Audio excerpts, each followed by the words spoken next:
Assalamualaikum warahmatullahi wabarakatuh.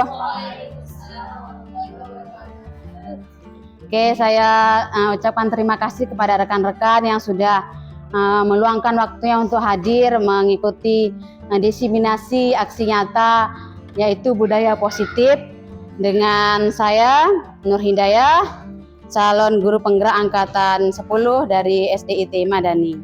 Nah, budaya positif itu di situ ada perubahan paradigma belajar, disiplin positif, motivasi perilaku manusia, keyakinan kelas, kebutuhan dasar manusia, posisi kontrol restitusi, dan ada segitiga restitusi. Oke, kita akan membahas pertama perubahan paradigma belajar. Di sini, bila kita ingin membuat kemajuan perlahan, sedikit-sedikit ubahlah sikap atau perilaku Anda. Jadi kita ubah diri kita. Mindset itu penting. Mindset itu dirubah, persepsi itu dirubah, baru bisa kita jalankan. Namun bila kita ingin memperbaiki cara-cara utama kita, maka kita perlu mengubah kerangka acuan kita. Ubahlah bagaimana Anda melihat dunia. Maka dunia pun bisa berubah. Bagaimana Anda berpikir tentang manusia, ubahlah paradigma Anda. Skema pemahaman dan penjelasan aspek-aspek tertentu tentang realita. Nah, contohnya nih, realitas kebutuhan kita sama. Ternyata salah, yang betul itu realitas kebutuhan kita itu berbeda. Kenapa berbeda? Karena setiap individu itu beda-beda ada kebutuhannya. Ya kan? Nggak sama antara anak A dan anak B itu berbeda, nggak ada yang sama. Ada lagi semua orang melihat hal yang sama. Itu teori yang kontrol itu setiap orang memiliki gambaran berbeda. Kalau bahasa Arabnya likuli ra'sin ra'yun, setiap kepala ada pemikirannya sendiri. Jadi nggak bisa kita sama ratakan anak-anak itu. Kita harus bilang enggak, beda-beda dia, ya. Dan inilah perubahan paradigma belajar ada di banyak sini. Ya. Selanjutnya, nah dalam rangka untuk membuat budaya positif di lingkungan sekolah, salah satu strategi yang perlu kita tinjau kembali adalah penerapan disiplin di sekolah. Karena budaya positif ini salah satunya disiplin. Disiplin positif adalah menanamkan motivasi yang ketiga pada murid-murid kita, yaitu untuk menjadi orang yang mereka inginkan dan menghargai diri sendiri dengan nilai-nilai yang mereka percaya. Jadi bukan karena ketakutan, bukan juga karena ingin dapat hadiah, bukan, tapi karena motivasi ketiga, yaitu karena memang motivasi intrinsik dari diri sendiri gitu. Orang yang memiliki disiplin diri berarti mereka bisa bertanggung jawab terhadap apa yang dilakukannya, karena mereka mendasarkan tindakan mereka pada nilai-nilai kebajikan universal. Jadi nilai-nilai kebajikan gitu, bukan karena hukuman ataupun iming-iming hadiah, karena terkadang penghargaan itu menghukum. Yaitu belajar untuk mengontrol diri agar dapat mencapai suatu tujuan mulia. Tujuan mulia di sini mengacu pada nilai-nilai atau prinsip-prinsip mulia yang dianut seseorang. Kita namakan nilai-nilai tersebut sebagai nilai-nilai kebajikan. Dengan mengaitkan nilai-nilai kebajikan yang diyakini seseorang, maka motivasi intrinsiknya akan terbangun, sehingga menggerakkan motivasi dari dalam untuk mencapai tujuan mulia yang diinginkan. Jadi bukan sekedar peraturan, umpamanya nggak boleh makan berdiri. Kita buat jadi makan dan minum sambil duduk. Tapi kita bilang, kenapa mesti makan dan minum sambil duduk? Apa ada nilai-nilai kebajikannya di situ? Salah satunya itu mengikuti sunnah Rasulullah. Udah itu untuk kesehatan pun itu sangat baik. Jadi kalau kita melakukan itu, anak-anak sadar itulah kewajibannya. Jadi dia nggak merasa terbebani ketika melaksanakan perilaku tersebut. Inilah nilai-nilai kebajikan yang harus kita sesuaikan sesuai dengan profil pelajar Pancasila.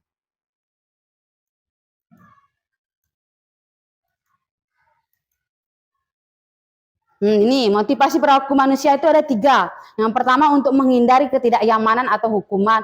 Anak-anak itu kebanyakan melaksanakan disiplin itu karena nggak mau dihukum. Yang kedua ada untuk mendapatkan imbalan atau penghargaan dari orang lain. Jadi karena ada iming-imingnya. Yang ketiga untuk menjadi orang yang mereka inginkan dan menghargai diri sendiri dengan nilai-nilai yang mereka percaya. Nah inilah yang tadi. Jadi harus kita bangun nilai-nilai kebajikan dalam diri mereka sehingga mereka mau melaksanakan itu atas kemauan mereka.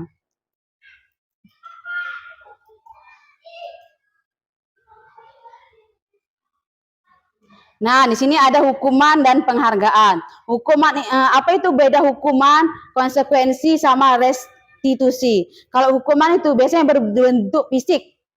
Umpamanya dari lapangan kita suruh, itu biasanya hukuman nggak terencana. Umpamanya tiba-tiba dia apa nih, numpahkan minuman temannya, terus kita suruh ngupil satu madani gitu, itu nggak boleh. Itu namanya hukuman. Selanjutnya ada konsekuensi. Konsekuensi ini udah kita sepakati sama murid. Murid mengetahui kalau umpamanya dia mesti numpahkan air, berarti dia mesti ngepel. Tapi kalau dia restitusi ini, kita memperbaiki kesalahan. Nah, ini banyak nih. Kita memperbaiki kesalahan. Kita tanya sama anaknya. Jujur saya pun semenjak belajar ini, jadi ini saya terapkan. Dan memang anak-anak itu ngaku. Kita tanya, sadarkan dirinya dulu. Abang, kalau umpamanya abang berbuat, nggak ada manusia yang sempurna. Semua orang pernah numpahkan barang kan. Cuman kalau kita udah numpahkan barang, kira-kira apa yang mesti kita lakukan untuk menebus kesalahan kita? Tanpa kita suruh, orang itu terus jawab, gini saja, abang harus ngepelnya. Jadinya dia nggak merasa abang ngipel karena abang udah menumpahkannya. Kalau itu dia mesti tertekan. Kalau ini nggak, kesadaran dirinya. Karena yang jawab pertanyaan itu dia. Nah, jadi ini perlu kita timbulkan ke anak-anak.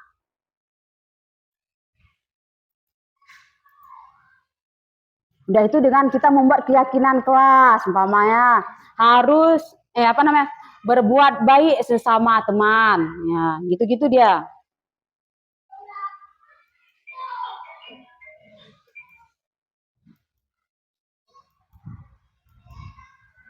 Selanjutnya ini ada kebutuhan dasar manusia. Seluruh tindakan manusia memiliki tujuan tertentu.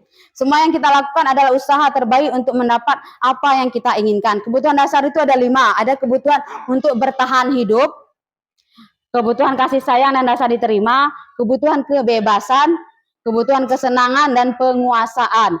Ketika seorang murid melakukan suatu perbuatan yang bertentangan dengan nilai-nilai kebajikan atau melanggar peraturan, hal itu sebenarnya dikarenakan mereka gagal memenuhi kebutuhan dasar mereka. Jadi kita introspeksi juga ke diri kita. Nah, ketika anak ini nggak mau gini, ketika anak ini bandel, ketika anak ini malas, ternyata berarti ada kebutuhan dasarnya itu yang nggak kita terpenuhi.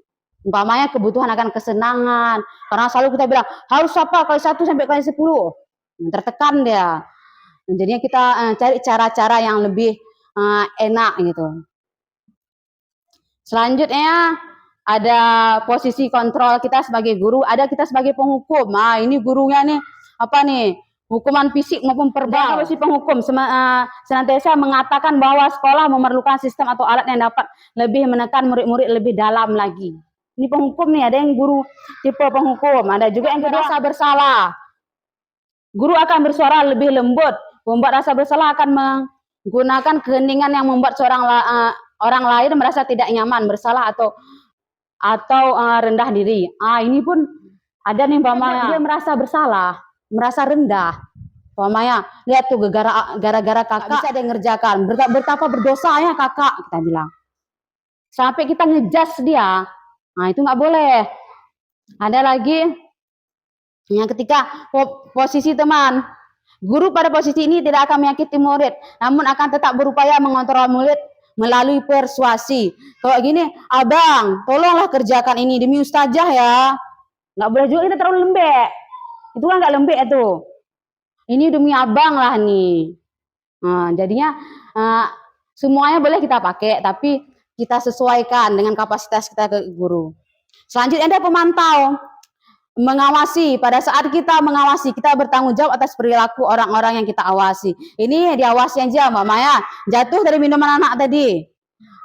Tanggung jawabnya berarti kan ngepel kan? Kita ngawasi aja. Harus selesai dipel gitu. Selanjutnya ini adalah posisi kontrol yang paling baik, yaitu manajer.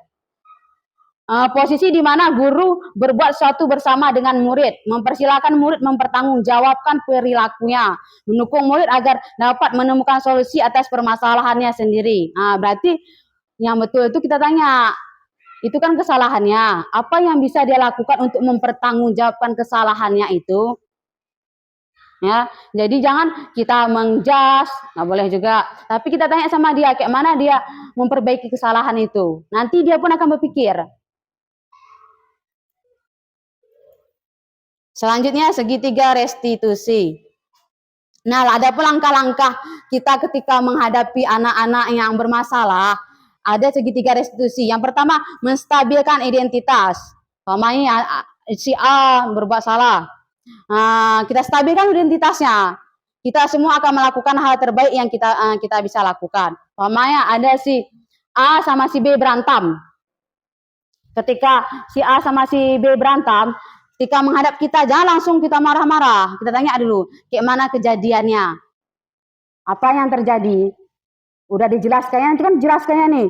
Ini saja. Baru kita bilang, betul lah bang, betul kakak. Nggak ada manusia yang sempurna. Kita juga pernah melakukan salah. Saya salut pun nih, karena kalian bisa sebenarnya berantem lebih daripada ini. Tapi kalian mau menahan diri kalian untuk tidak melakukan yang lebih gitu. Jadi kita pasti dia cerita. Kalau kita tanya siapa yang salah, A saja, B saja, C saja, nggak ada. Kalau gini kita bilang pasti tahu dia. Oh berarti memang dia yang salah.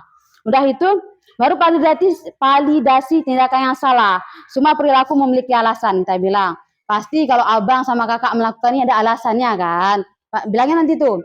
Ya saja. Tadi abang lagi main-main nggak sengaja disenggolnya sampai jatuh abang. Nah, jadi tahu kita, berarti inilah alasan kasusnya. Baru kita tanya lagi, baru kita bilang lagi, main-main itu mengasihkan karena memang menyenangkan kan. Salah satu kebutuhan dasar kita pun ada kesenangan gitu. Baru kita tanya ketiga, menanyakan keyakinan. Nah, main-main itu mengasihkan. Tapi apa keyakinan kelas yang kita sepakati, yaitu saling menyayangi antar teman. Setelah itu baru kita tanya, kira-kira kalau main-main itu menyenangkan, terus keyakinan kelas kita itu saling menyayangi teman, kayak mana supaya kita main tuh nanti nggak mengganggu. Nah, baru dia muncul nanti tuh, pasti dibilangnya, oh berarti nggak boleh berlebihan dalam main-main saja. Ini orang tuh akan memunculkan saran-saran. Nah, dari saran-sarannya itulah kita bimbing dia ke jalan yang sesungguhnya. Oh betul. Bagus sekali abang, itulah yang harus kita lakukan ketika bermain-main. Harus lebih berhati-hati. Begitulah segitiga restitusi ini. Oke, mungkin itu aja dari saya. Saya akhiri. Assalamualaikum warahmatullahi wabarakatuh.